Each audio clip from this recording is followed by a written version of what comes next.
Welcome back to Jalan ke-9 Studio, tempatnya kalian pecinta donghua dan anime. Kali ini kita akan membahas habis seputar Perfect World. Saksikan terus ya guys ya. Ini hanya spoiler ya guys ya, jadi tidak akan sama persis dengan alur cerita di filmnya. Dengan rasa ingin tahu yang mendalam, dia melangkah masuk ke dalam dunia yang baru.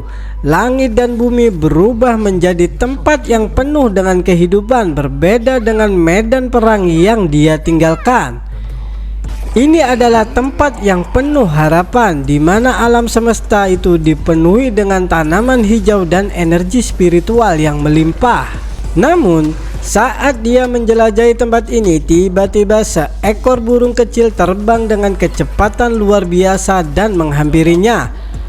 Si Hao merasa terkejut saat menyadari bahwa burung ini adalah spesies yang sudah lama punah, burung iblis dengan kekuatan yang sangat besar. Ketika burung itu mencoba menyerangnya, si Hao segera membalas dengan teknik Kun Peng. Namun hasilnya sangat mengejutkan. Burung itu menjadi debu, menghilang dengan cepat seolah-olah terhapus oleh keimortalan yang ada di dalamnya. Si Hao berdiri di tengah-tengah tempat yang asing ini, masih terkejut dengan apa yang baru saja terjadi. Dunia ini begitu berbeda dengan dunia yang dia kenal, penuh dengan makhluk yang tidak dapat dipahami dengan kekuatan yang luar biasa. Tempat apa yang aku masuki ini? Pikiran si Hao merasakan gelombang gangguan dari dalam dirinya. Dengan segala misteri yang masih tersisa, si Hao bertekad untuk terus maju meskipun masa depan yang dia lihat sangat menakutkan. Dunia ini penuh dengan makhluk misterius dan kekuatan yang tak terbayangkan. Adalah jalan yang harus dia lewati. Si Hao berjalan dengan hati-hati, meninggalkan area yang penuh dengan keindahan dan ketenangan. Dia menyadari bahwa dunia ini terasa berbeda. Hukum alamnya tidak sama dengan dunia asalnya. Tumbuhan subur dan mata air spiritual menghiasi pemandangan di sekelilingnya. Namun perasaan gelisah tak bisa ia hilangkan. Apakah aku benar-benar melewati perbatasan desolate? Pikiran si Hao menatap keindahan yang aneh namun mengunggah rasa ingin tahunya. Ketika si Hao berjalan lebih jauh, dia menemukan ginseng emas yang tumbuh subur dengan esensi spiritual yang luar biasa kuat. Aroma manisnya membuatnya teringat pada kelinci giok bulan yang selalu tertarik dengan ginseng suci. Namun saat ia menggali lebih dalam, dia menemukan sesuatu yang tidak menyenangkan. Di bawah tanah ada mayat seorang ahli kuno yang terbaring tak bergerak. Tubuhnya terpelihara dengan baik meskipun telah bertahun-tahun lalu. Ginseng emas ini tumbuh dari tubuhnya, menyerap esensi spiritual namun tetap memberikan kesan yang tidak sehat. Si Hao terkejut menyadari bahwa ini bukanlah tempat biasa untuk tumbuhnya obat-obatan suci. Saat melanjutkan perjalanannya, si Hao menemukan lebih banyak tanaman obat suci yang sudah lama punah di dunia asalnya. Namun saat dia menggali lebih jauh, dia menemukan bahwa hampir setiap tanaman tumbuh di atas sisa-sisa kerangka kuno. Ini menunjukkan bahwa tempat ini telah menjadi tempat peristirahatan bagi makhluk yang sangat kuat. Namun kini mereka hanya menjadi bagian dari siklus alam yang kejam. Betapa kejamnya, tidak bisa beristirahat bahkan setelah kematian. Pikir si Hao merasakan rasa amarah dan keterkejutan. Si Hao semakin yakin bahwa dunia ini tidak seperti yang ia bayangkan. Gunung-gunung penuh dengan sisa-sisa kerangka dari makhluk-makhluk raksasa yang dulunya kuat. Mereka kini terbaring mati menjadi bagian dari tanah yang mereka tinggalkan. Apakah ini medan perang masa lalu? Dia bertanya dalam hati. Dunia ini penuh dengan kenangan pahit, seolah-olah semuanya telah berakhir dalam kehancuran, meninggalkan sedikit harapan di belakang. Di tengah perjalanan, Si Hao mendapati makhluk humanoid yang tampaknya sedang bergerak. Namun sebelum dia bisa bertindak, sebuah kereta perang yang luar biasa megah melintas di depannya, menarik perhatian Si Hao. 8 kelabang perak yang sangat besar menarik kereta itu, sebuah pemandangan yang membuat Si Hao terkejut. Namun yang lebih mengejutkan adalah seorang wanita muda yang tertawa dari dalam kereta itu, menunjukkan kepercayaan diri yang sangat tinggi. Apakah wanita muda ini adalah penguasa kereta, atau ada kekuatan yang lain yang mendalanginya? Si Hao bertanya dalam hatinya. Si Hao mengikuti kereta itu dan tidak lama kemudian dia tiba di sebuah kota kuno yang besar. Kota ini tampaknya dipenuhi oleh makhluk yang sangat kuat, namun penampilannya berbeda dari yang dia kenal. Makhluk-makhluk ini lebih mirip reptil dengan tubuh manusia bagian atas dan sayap hitam yang menonjol. Mereka bukanlah makhluk yang pernah dilihatnya di dunia asal, dan Si Hao merasa sedikit cemas. Apakah ini musuh yang benar-benar kita hadapi? Pikiran Si Hao. Kota ini sepertinya adalah mirip mereka, makhluk-makhluk yang tidak dapat dipahami oleh Si Hao. Setelah meninggalkan kota tersebut, Si Hao melanjutkan perjalanannya dan menemukan sebuah kota lain. Kali ini lebih besar dan lebih megah. Namun yang lebih mengejutkan adalah makhluk-makhluk yang ada di kota ini. Mereka tampak adalah umat manusia, sama seperti Si Hao. Apa artinya ini? Pikiran Si Hao, apakah mereka benar-benar musuh yang ia cari? Semua kota ini tampaknya memiliki sejarah yang sangat panjang, namun mereka berbicara dalam bahasa kuno yang membuat Si Hao merasa bingung. Mungkinkah mereka adalah musuh sebenarnya? Si Hao meskipun masih bingung mulai mempelajari lebih dalam tentang kota dan makhluk yang ada di dalamnya. Dengan pendekatan yang hati-hati, dia mulai mendapatkan informasi berharga tentang keadaan dunia ini. Salah satu orang tua yang ditemui berkata, "Kami harus berjuang cepat atau lambat. Setelah kehilangan sebagian besar dunia spiritual, kita harus mempertahankan kehormatan kita, merebutnya kembali." Kata-kata ini membuat Si Hao terkejut. Apa yang sebenarnya terjadi di dunia ini? Pikiran Si Hao. Dunia yang dia kenal sepertinya sudah berubah dan dia perlu mencari tahu siapa sebenarnya musuh yang harus dia hadapi. Si Hao memasuki kota besar yang tampaknya tidak berbeda dari kota-kota yang dia kenal. Namun ada sesuatu yang aneh tentang tempat ini. Batu hitam besar berkilau di bawah cahaya matahari dan suasana kota terasa mencekik. Orang-orang yang ada di sini tampaknya berbicara tentang masa lalu yang sangat berbeda, menganggap diri mereka sebagai korban, meskipun Si Hao merasa mereka adalah pihak yang sebenarnya mengancam dunia. Si Hao mulai bertanya-tanya apa yang sebenarnya terjadi di dunia ini. Dia bertemu dengan berbagai individu yang berbicara tentang sejarah yang tidak sesuai dengan pemahamannya. Mereka mengklaim bahwa mereka adalah pemilik asli dari dunia ini yang terpaksa diusir oleh setan dari dunia mereka.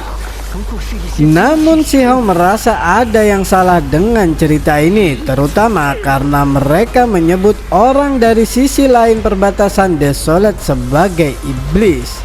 Semua orang ini terdengar sangat berbeda dari apa yang dia ketahui. Berusaha untuk memahami lebih lanjut, Si Hao mulai bertanya-tanya tentang siapa sebenarnya yang menjadi musuh. Setelah berbulan-bulan melakukan penyelidikan, dia mulai menemukan beberapa petunjuk yang mencurigakan. Semua orang di dunia ini tampaknya menganggap sejarah dunia mereka telah dihancurkan.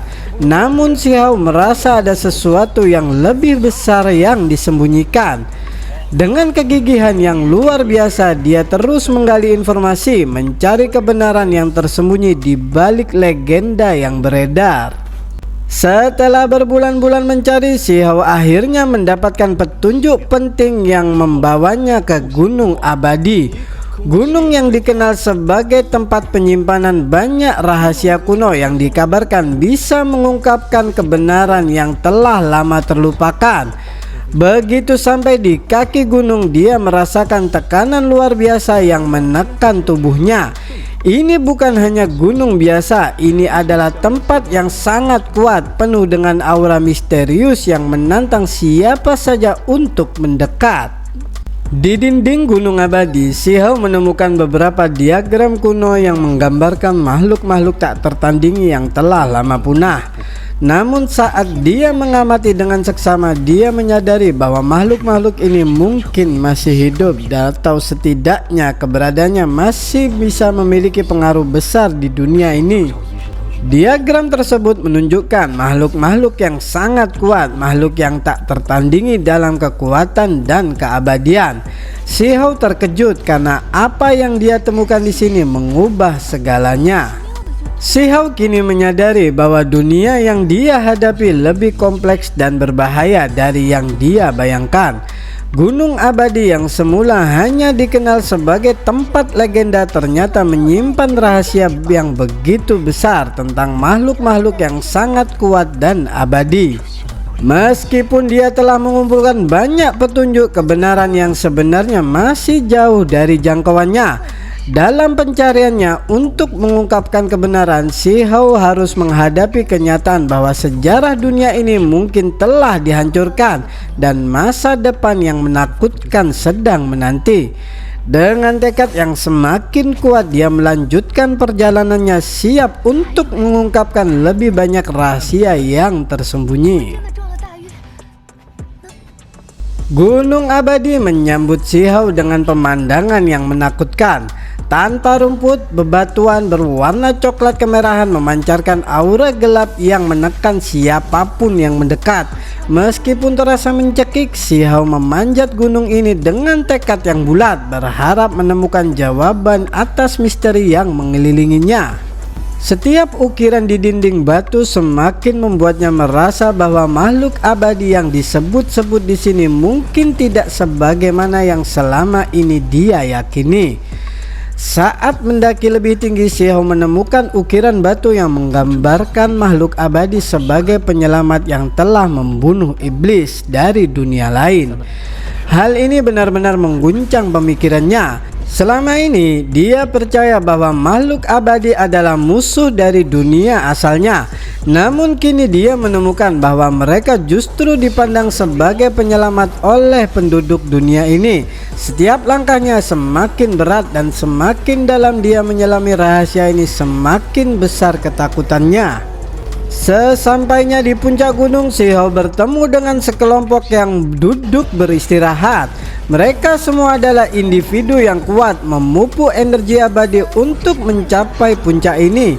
Si Hao segera memahami bahwa hanya mereka yang memiliki energi abadi yang bisa mendaki gunung ini tanpa merasa tercekik oleh tekanan luar biasa yang ada di sekitar mereka. Namun dia terkejut ketika menyadari bahwa dia bisa mendaki tanpa menggunakan energi abadi, sebuah keistimewaan yang membuat orang lain tercengang. Salah satu wanita muda di puncak gunung mulai berbicara dengan Si Hao. Dia mengungkapkan bahwa Gunung Abadi adalah tempat di mana makhluk abadi tinggal dan menguji calon-calon penerus mereka. Wanita ini yang juga mengolah energi abadi memberikan informasi yang mengejutkan. Makhluk abadi ini bukanlah musuh yang harus dihancurkan, melainkan makhluk yang memiliki peran penting dalam sejarah dunia ini. Si Hao terkejut mendengar hal ini, namun dia tidak bisa sepenuhnya percaya. Apakah benar makhluk yang selama ini dianggap musuh justru merupakan penyelamat bagi dunia ini? Si Hao semakin terperangah ketika wanita muda itu berbicara tentang makhluk dari dunia lain yang disebut-sebut sebagai iblis. Menurut wanita tersebut, mereka adalah makhluk yang seharusnya dihancurkan.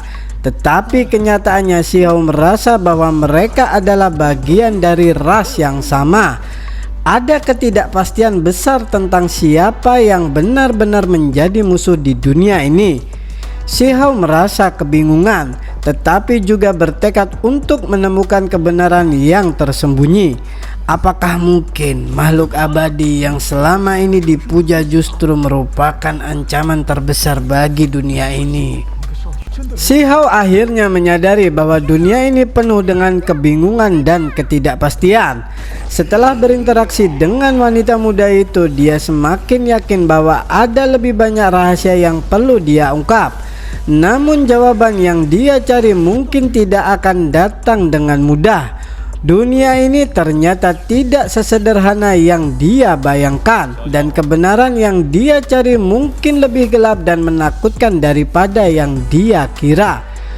Dengan tekad yang semakin kuat, si Hao melanjutkan perjalanan untuk menemukan kebenaran yang tersembunyi, siap menghadapi tantangan besar yang menantinya.